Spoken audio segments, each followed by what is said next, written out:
Film diawali dengan diperlihatkan seorang mantan agen khusus bernama Jason yang terbangun dari tidurnya akibat mimpi buruk. Beberapa tahun lalu, Jason mengalami kecelakaan saat menjalankan sebuah misi, dan sejak saat itu ia menderita penyakit amnesia. Anehnya, hampir tiap malam, sekilas ingatan-ingatan itu muncul melalui mimpinya. Kekasihnya yang bernama Mary pun menyarankan agar Jason mencatat semua mimpi tersebut.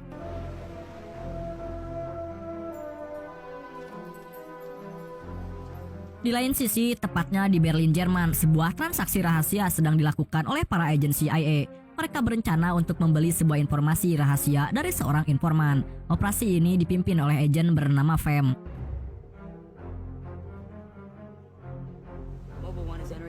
Sayangnya ketika transaksi sedang berlangsung, tiba-tiba muncul seorang hitman yang ikut masuk ke gedung tersebut dan mulai melakukan sabotase.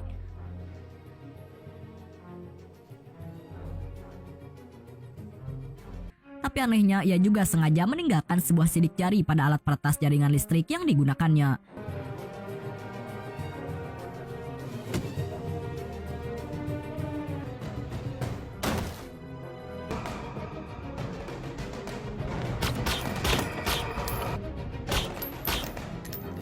Pada akhirnya, informasi rahasia yang CIA inginkan lenyap bersama dengan uang transaksi yang bernilai jutaan dolar. Sedangkan si hitman tadi yang bernama Kirill langsung kembali menghadap bosnya untuk melaporkan hasil aksinya.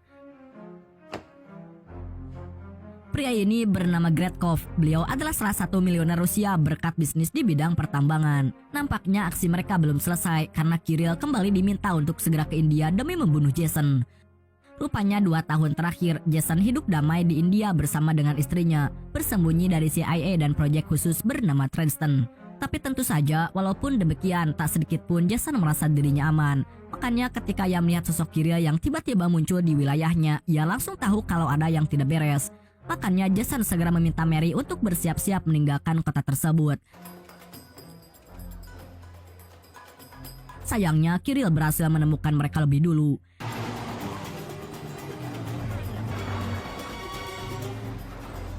Di tengah pelarian, Mary sempat merasa kalau kekasihnya terlalu parno sampai-sampai sering bermimpi buruk.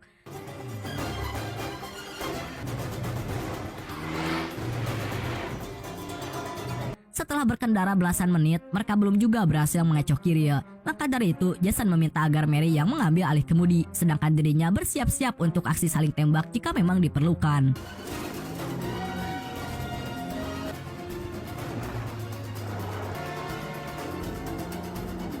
Tapi siapa yang sangka Kirill tiba-tiba mengeluarkan sebuah senapan dari bagasinya.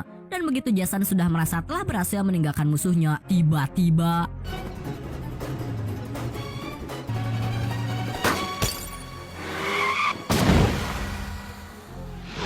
tembakan tersebut tepat mengenai kepala Mary dan membuatnya tewas di tempat. Tapi Jason tak berhenti berusaha. Ia terus memberikan pertolongan pertama ke istrinya dan berharap kalau nyawa Mary bisa diselamatkan. Hingga akhirnya ia sadar kalau semua sudah berakhir.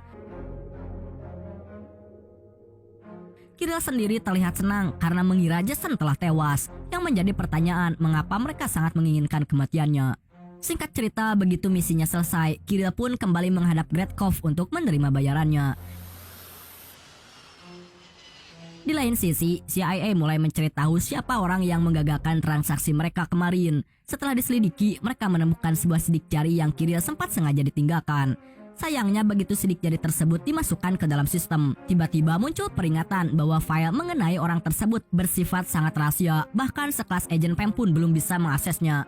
Di saat yang sama, Jason sendiri sedang berduka akan kematian istrinya dan pikirannya terus bertanya mengapa mereka mengincar nyawanya. Maka dari itu, dibanding berdiam diri, ia pun mulai bersiap untuk balas dendam.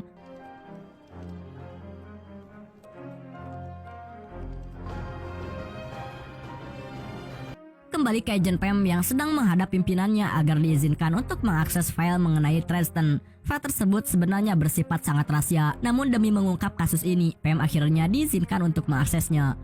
Berdasarkan database rahasia milik Tristan, sidik jari kemarin ternyata milik Jason. Namun hal itu terasa janggal bagi Pem, karena berdasarkan data yang ada, Project Tristan harusnya telah dibubarkan 2 tahun lalu. Makanya ia kemudian mendatangi satu-satunya mantan pemimpin Project Tristan yang masih hidup bernama Ward.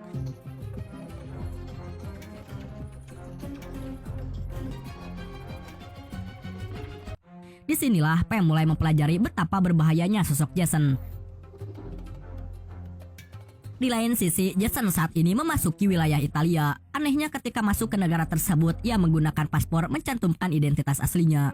Otomatis keberadaannya langsung terlacak oleh sistem Interpol dan mereka segera mengamankannya. Balik lagi ke Pam yang sedang rapat bersama para petinggi intelijen untuk membahas kasus kemarin. Jadi 20 tahun lalu, dana pensiun CIA tiba-tiba dicuri oleh seseorang dengan jumlah mencapai 320 miliar. Tak lama kemudian, seorang politisi asal Rusia bernama Nesky sempat menghubungi CIA dan mengabarkan bahwa pencuri dana tersebut sebenarnya orang dalam itu sendiri. Tapi ketika mereka akan memasuki Nesky, tiba-tiba ia sudah ditemukan tewas bunuh bersama istrinya. Jadi file yang akan Pam beli kemarin sebenarnya petunjuk dari kasus pembunuhan Nesky agar mereka bisa melacak kasus 20 tahun lalu. Pam menduga pelaku pencuriannya adalah mantan pimpinan Project Redstone bernama Conklin. Walaupun sudah mati, nampaknya ia meminta Jason untuk melindungi peninggalannya. Di tengah rapat yang begitu serius, tiba-tiba mereka dapat kabar kalau Jason telah berhasil diamankan. Seorang agen kemudian diutus untuk menginterogasi Jason. Namun mau diancam bagaimanapun, ia tetap tak mau buka mulut. Di sini mereka belum tahu siapa sosok Jason, makanya Pam segera menelpon mereka untuk mengabari hal tersebut. Tapi tiba-tiba, sejak awal Jason sengaja menyerahkan diri agar bisa meretas ponsel targetnya. Begitu berhasil, ia meninggalkan lokasi tanpa terdeteksi CCTV, kemudian mencuri mobil di parkiran menggunakan sebuah alat khusus. Tujuan Jason meretas ponsel tadi sebenarnya untuk mendapatkan informasi siapa orang yang mengejarnya saat ini dan apa tujuannya. Pam sendiri terlihat sangat kesal begitu tahu Jason berhasil kabur dan memutuskan untuk segera menyusulnya ke Italia. Namun pimpinannya meminta agar Pam bekerja sama dengan Ward agar kasus ini bisa segera diselesaikan. Di lain sisi, Jason akhirnya menyadari kalau ia telah di-framing melakukan sabotase dan pembunuhan di sebuah transaksi rahasia yang berlokasi di Berlin, Jerman. Sedikit info, sebelum berangkat ke Italia, Ward sempat singgah ke Amsterdam untuk mengangkut mantan bawahannya yang juga anggota Redstone bernama Nicole. Dahulu, dialah agen yang bertugas untuk menyampaikan misi ataupun kebutuhan para agen di proyek khusus tersebut. Yang unik adalah ketika Pam dan anggotanya mengira Jason melakukan kesalahan karena masuk ke Italia menggunakan paspor aslinya. Nicole malah langsung sadar kalau Jason sedang mengincar sesuatu. Singkat cerita, setelah perjalanan panjang menuju Berlin, Jason singgah di rumah mantan agen Redstone bernama Jarda. Tanpa basa-basi, ia langsung melakukan interogasi dan menanyakan siapakah pimpinan Redstone saat ini. Ternyata Jason tak tahu sama sekali kalau proyek tersebut sudah bubar. Di film pertamanya, Alexander mati dibunuh oleh Ward karena dianggap gagal menangani kasus Jason. Makanya ia tak tahu sama sekali kalau mantan bosnya telah tewas. Sekarang yang menjadi pertanyaannya, kalau bukan mereka, siapakah orang yang mencoba membunuhnya kemarin? Masalah semakin rumit karena Jarda tiba-tiba memberikan perlawanan saat Jason sudah akan pergi dari sana. Sebagai sesama mantan agen khusus, mereka berdua memiliki kemampuan yang bukan kaleng-kaleng. Namun tentu saja Jason jauh lebih unggul.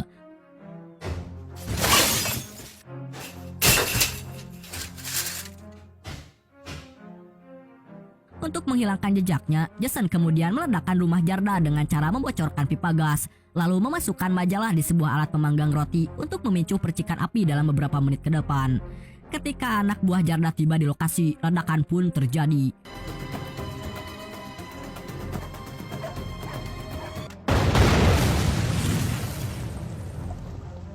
Singkat cerita, Jason pun melanjutkan perjalanannya menuju Berlin. Namun setibanya di sana, ia langsung mampir ke stasiun kereta untuk menitipkan semua barang berharganya. Dari sana, ia kemudian menghubungi semua resepsionis hotel bintang 5 di kota Berlin dan menanyakan apakah Pam menginap di sana atau tidak.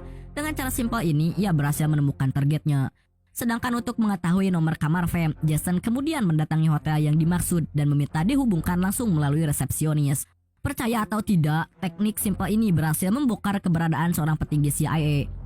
Pam sendiri tak menyadari kalau sejak keluar dari hotel, dirinya telah dibuntuti oleh Jason.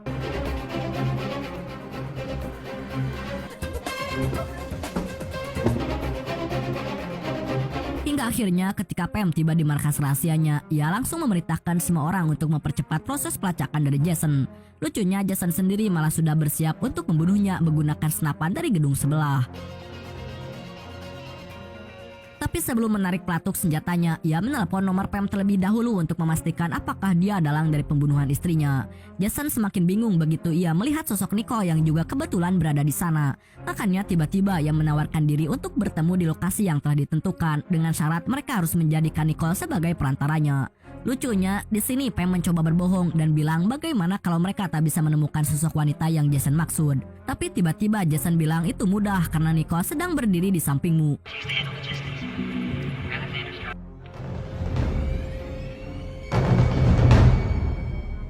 Ward bersikeras agar Pam menghentikan investigasi ini sebelum anak buahnya kembali menjadi korban.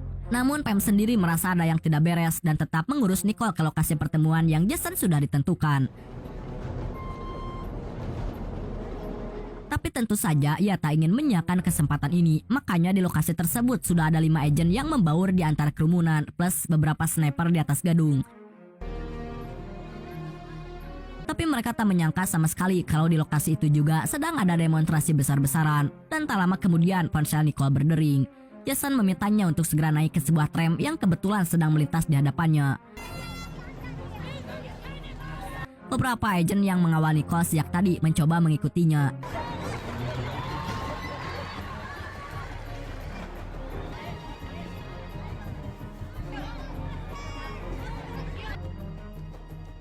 Tapi begitu berhasil ikut naik ke atas, Nicole sudah dibawa kabur oleh Jason menuju stasiun kereta bawah tanah.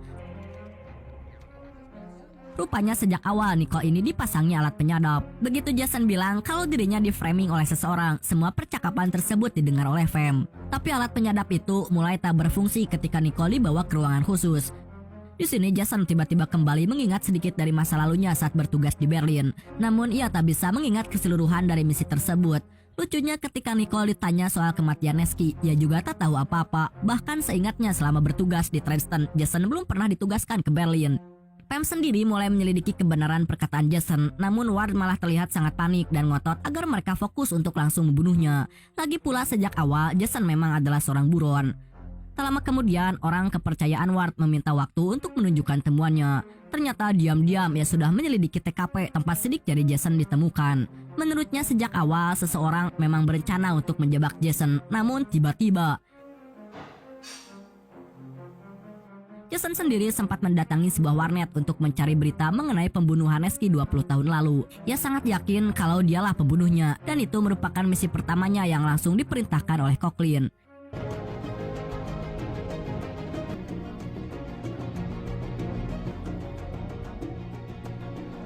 Untuk membantu mengembalikan ingatannya, Jason kemudian mendatangi hotel di mana Neski dibunuh, bahkan mencoba menginap di kamar yang sama saat kejadian itu terjadi. Sayangnya saat sedang bernostalgia, tiba-tiba para pegawai hotel menyadari kalau Jason masuk dalam daftar Interpol. Tak lama kemudian, Pam dan anggotanya segera mengirim tim SWAT ke lokasi. Di lain sisi, Jason akhirnya ingat kronologi kejadian pembunuhan Neski. Memang dialah pelakunya, karena merupakan bagian dari pelatihan untuk masuk ke dalam proyek Dresden.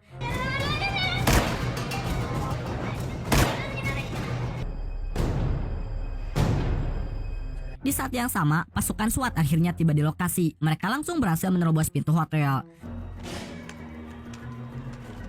Namun sejak tadi, Jason sudah kabur duluan melalui jendela. Sayangnya, lokasi tersebut ternyata benar-benar sudah dikepung oleh puluhan polisi. Begitu akan kabur menggunakan kereta, tiba-tiba keberadaan Jason terbongkar. Karena rencana pelariannya terbongkar, Jason memilih untuk berimprovisasi dengan cara lompat ke sebuah kapal yang kebetulan lewat di bawah jembatan. Tapi masalahnya, polisi keburu melihat aksinya tersebut dan mencoba menghentikan kapal yang ditumpanginya. Untung saja dengan cekatan ia kembali berhasil kabur dengan cara memanjat jembatan yang berada di atasnya yang langsung terhubung ke sebuah stasiun kereta. Ward sendiri sangat panik begitu tahu Jason mulai mendapatkan kembali ingatannya. Makanya ia segera menelepon Gretkov agar mengirim pembunuh bayaran andalannya untuk membunuh Jason. Dengan begitu investigasi ini akan segera berakhir. Ternyata 20 tahun lalu Ward lah yang mencuri uang pensiunan CIA. Dana itu kemudian ia berikan ke Gretkov untuk dijadikan modal mendirikan perusahaan minyaknya saat ini. Begitu telepon selesai, tiba-tiba Jason muncul dari balik bayangan. Tentu saja ia sangat marah begitu tahu kalau istrinya mati hanya karena perkara Ward ingin menutupi kasus korupsinya 20 tahun lalu. Karena nyawanya sudah akan berakhir dan merasa tak ada lagi yang bisa ditutupi, Ward pun mengakui semua perbuatannya. Tapi ketika akan ditembak mati, diam-diam Jason malah merekam semua percakapan mereka tadi. Pam sendiri begitu dapat kabar mengenai kematian asisten Ward, langsung menaruh curiga dan mencium ada yang tidak beres dengan tingkahnya. Malam itu, ia segera mendatangi kamar hotel Ward untuk berbincang empat mata. Namun setibanya di sana, Ward malah bersiap untuk bundir karena tak sanggup menghadapi hukuman yang akan menimpanya ke depan. Sebelum melanjutkan perjalanannya, Jason sempat mengirim hasil percakapannya dengan Ward tadi ke Pam sebagai bukti bahwa selama ini dirinya tak bersalah.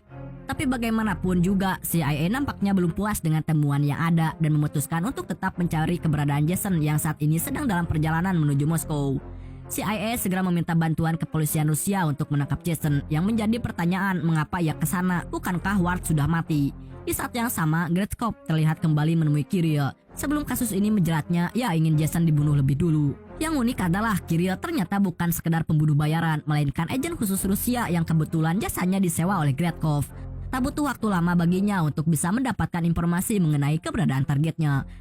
Jason sendiri ternyata datang ke Moskow untuk mencari seorang gadis. Sayangnya gadis itu sudah berpindah alamat. Di lain sisi, ketika akan pergi dari sana, polisi sudah mulai mengepung lokasi. Walaupun pundak Jason terkena peluru, setidaknya ia masih berhasil melarikan diri karena Kirill sempat ditahan oleh polisi akibat dikira berandalan. Tapi tentu saja begitu ia dibebaskan, pengejaran kembali berlanjut. Di lain sisi, luka di pundak Jason harus segera diobati. Maka dari itu, ia segera masuk ke sebuah supermarket untuk mengambil sebotol alkohol. Sayangnya begitu keluar dari toko tersebut, tiba-tiba beberapa polisi sudah bersiap menahannya. Sekalipun berhasil kabur menggunakan taksi curian, keberadaan Jason sudah terbongkar duluan. Makanya semua polisi di kota termasuk beberapa agen khusus Rusia langsung dikerahkan untuk menangkapnya. Untungnya Jason yang jenius berhasil memanfaatkan berbagai kesempatan untuk menumbangkan mobil musuhnya satu persatu.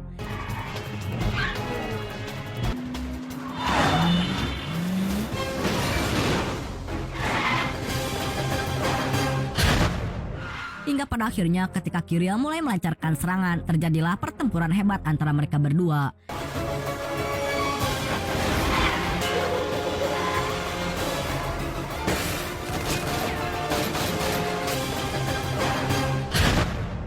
Bukannya membunuh Kirill, Jason malah membiarkannya hidup karena teringat akan janjinya pada Mary yang melarangnya untuk kembali membunuh lagi. Lagi pula semua kasus ini harusnya sudah berakhir karena kebenaran telah terungkap, bahkan Gretkov berhasil diamankan oleh CIA dibantu kepolisian Interpol.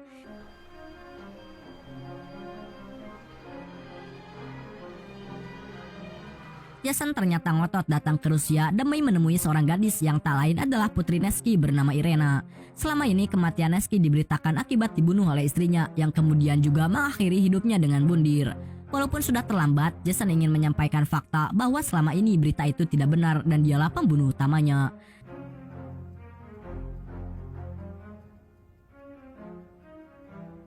Singkat cerita, beberapa waktu kemudian, Jason kembali menghubungi Pam untuk memastikan kalau semua kasusnya sudah berakhir. Pam sendiri berterima kasih karena berkat bantuannya lah korupsi di internal CIA bisa terbongkar. Sebagai balasannya, Pam bahkan memberitahukan sedikit rahasia mengenai masa lalu Jason yang mungkin sudah ia lupakan. Dan ia pun mengatakan bahwa nama Jason adalah David Webb. It's your real name. Okelah dulur, dan film ini pun